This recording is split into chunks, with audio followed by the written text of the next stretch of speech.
tragically passed away at the tender age of only 4. A little less than a year later, we would also suffer.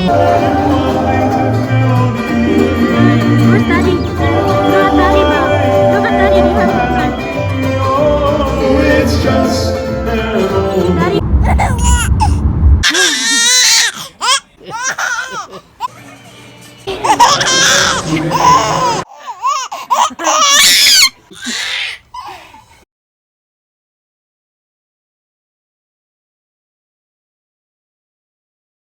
beautiful spirit of aloha. So in his honor and memory, we call out to all of you, aloha! To which you respond, aloha! Hey, hey, good job, gang. You know, our Duke and his Beach Boys introduced many of our visitors to their first experiences in our waters of Waikiki. Surfing, canoeing, teaching some how to swim. They always kept them safe and, of course, bathed in that beautiful spirit of aloha. And none did it better than the Duke, for he truly was larger than life.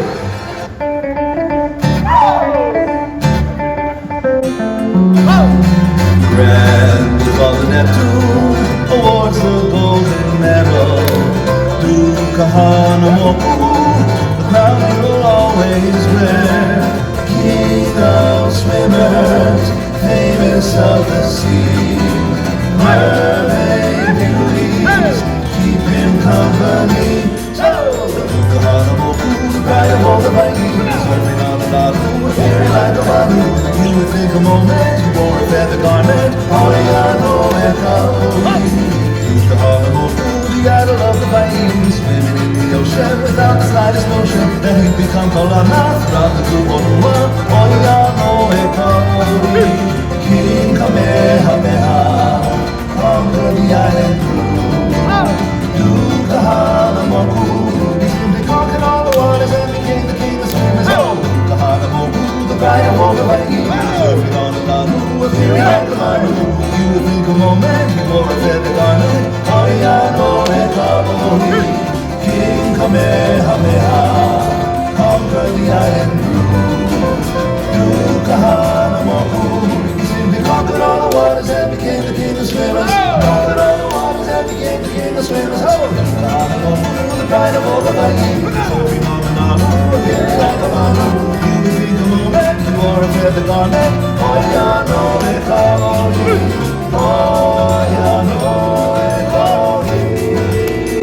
Hey, the Duke and his handsome Beach Boys of Waikiki.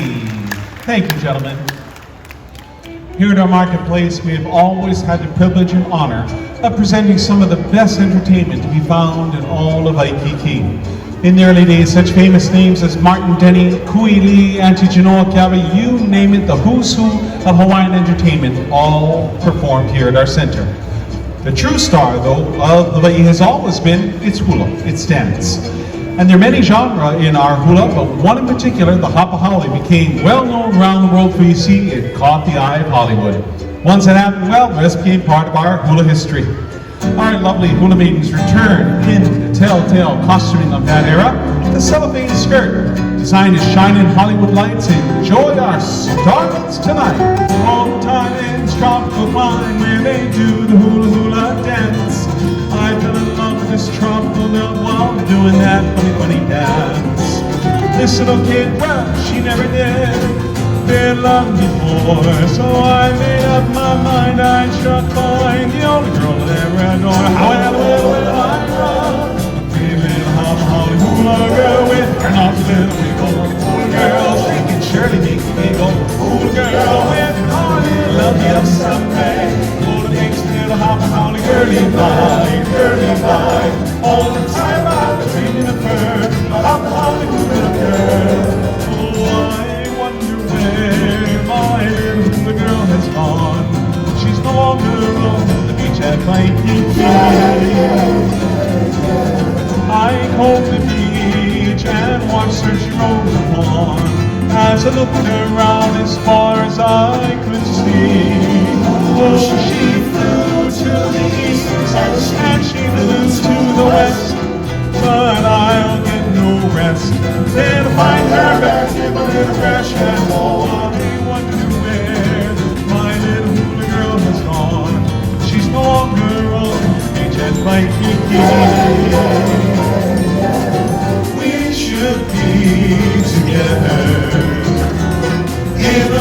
hula heaven beside the silvery sea. So play and free together in a little hula heaven under a cocoa tree. Days will be lazy and sweetly crazy. Skies will grow hazy above. Then we'll be all alone together. Just you and I, Little hula heaven, living a dream of love. Well, I love pretty little hot hula girl with right on the little wiggle. Hula girl, she can surely make you giggle. Hula girl, with an on the little young someday. Lord makes a little hot girl. girl, you're mine. All the time I'm dreaming of her. I'm a hula girl. All the time I'm dreaming of her. I'm a hula girl. All the time I'm dreaming of her. I'm a hula girl. Oh yeah. Our babies of the Hawaiian hula era. When our marketplace first opened its doors in the 1950s, people heard of this new themed destination and wanted to come and check it out. When they got to the center, they found that here, constructed for them, was a village-like experience meant to highlight that combination of experiences that I had mentioned just a little while ago. Wonderful dining in our food courts that had flavors to savor from all around the world. Great shopping. Many things that could be found nowhere else except here in Hawaii for people to purchase to take back home as mementos of their travel, gifts for loved ones, and small novelties to remember Hawaii by. And then, of course, lots of fun to be had by all. Now, when our center in its first iteration was built, it really wanted to focus on the fun aspect of that combination, and unfortunately did so at the expense of misrepresenting our peoples of the Pacific. Now, why I say this is because its design was based off of something that was totally made up. Known as the Tiki Club culture, very popular in the 1950s, it borrowed design ideas and things from other cultures, some of them not even in the Pacific, kind of threw them all together and said, well, this is what the South Pacific and Pacific is. Now, this didn't mean that our visitors did not have access to wonderful, authentic interactions with our cultures and peoples of the Pacific. This happened with our visiting artisans who came to our center by invitation to set up and share in their traditional arts and crafts. When our visitors would come over and want to purchase some of the items that they had made, they'd strike up conversations, be able to find out about the peoples of the Pacific. Truly, we had a wonderful crossroads of the world, not just the Pacific, here in our international marketplace. The other exciting portion of that, of course, was coming for a luau show. Now here, in our first center, it was at dawn the beachcombers and people could try different foods, such as poi, which is made from the taro plant. You can find it throughout our center's meandering waterway and know it by its heart-shaped leaf. But also, take in the wonderful sights and sounds in the way of our music and dance of our peoples of the Pacific. Hula, of course, was part of it, but also this next number from Tahiti, their Otea, our festival drum dance. Enjoy. Yorana!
Asian pop culture, Danho, and the Hapahali tunes that became famous around the world. But the truth is, there is a far richer and deeper history to be discovered here. We return to the gracious queen who once made a home here at Kalua'okau.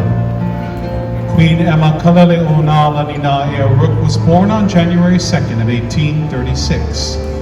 She was born to High Chief George Naea and High Chiefess Fanny Kikela-Okalani Young.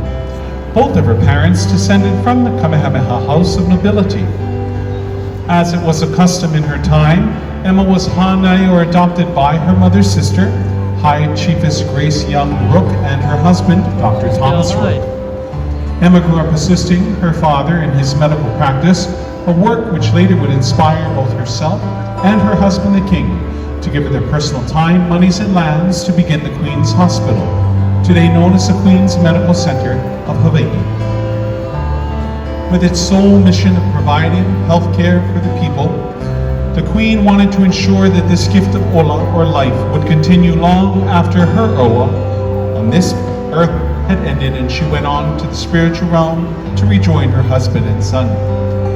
Therefore, before she passed away, she made sure to organize all of her lands and wealth into a trust to be able to provide for her people.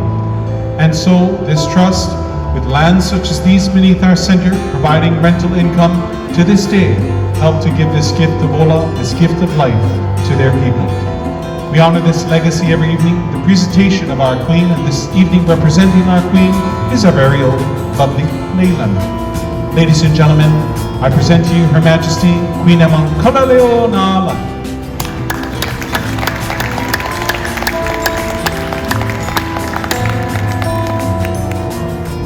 Here in Waikiki, it has long been associated, of course, with a wonderful beach and sun and fun and relaxation. But Waikiki, as I mentioned earlier, when we look at its name, reveals a much deeper and longer history that speaks much more to us than simply being able to catch some rays out on the beach. Waikiki was an area that was once under the extensive cultivation of our taro, or our kalo plant.